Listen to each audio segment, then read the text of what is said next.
সপ্তাহের কটা দিন ব্রেকফাস্ট, লাঞ্চে বা ডিনারে কী রান্না করব সেটা সপ্তাহের শুরুতে ভেবে রাখলে খুব সুবিধা হয়।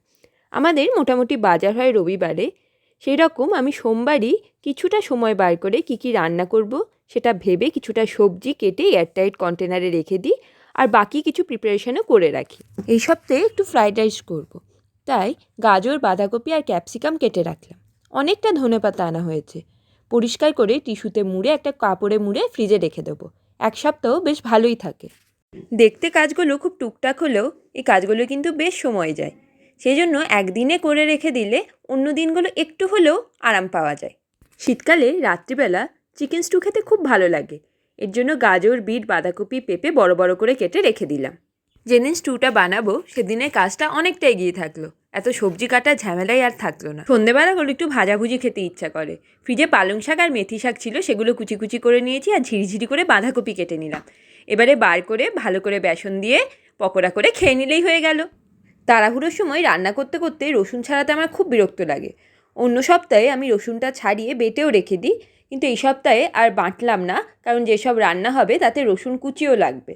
যেদিন এই কাজগুলো করি সেদিন অনেকটা সময় চলে যায়, কিন্তু পুরো সপ্তাহের চাপটাও বেশ খানিকটা কমে যায়। শিম আর পেঁয়াজগুলি ভাজা করব, তাই কন্টেনারে টিস্যু দিয়ে সেটা একদিকে রাখলাম। পোস্ত আর বাদাম ছড়িয়ে বিট ভাজা করব, তাই বিটটাকে কেটে কুচি কুচি করে রাখলাম আরেকটা দিকে। কেনার আগে থেকেই সপ্তাহের মিলটা প্ল্যান করে রাখলে কী সবজি কিনবো একদম ভেবে চিনতে সুন্দরভাবে কেনা যায়, তাহলে সবজিও নষ্ট হয় না আর খুব ভালোভাবে সব সবজি খাওয়া যায়। ক্যাপসিকাম কুচি করে আরেকদিকে রেখে দিলাম, আরে একটু আলুও আমি কুচি কুচি করে রেখে দিচ্ছি। হঠাৎ করে আলু ভাজা বা আলু পোস্ত খেতে ইচ্ছা করলে এই আলুটা দিয়ে হয়ে যায়। আলুটা কেটে কিছুক্ষণ জলে ভিজিয়ে তারপরে জলটা ঝরিয়ে ফ্রিজে রাখবো, তাহলে একদম ফ্রেশ থাকে, কালো কালোও হয় না।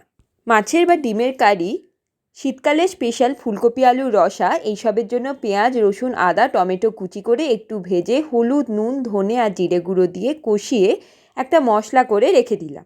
রান্নার সময় যে রান্নাটা হবে সেই রকম মশলা ফোড়ন দিয়ে এটা একটু পেস্ট করে দিয়ে দেবো। এটাই পেঁয়াজ, রসুন, মশলা কষানো সময়টাও বেঁচে যায়, আর আস্তে আস্তে কষিয়ে রেখেছি বলে মশলাটার টেস্টও হয়েছে খুব সুন্দর।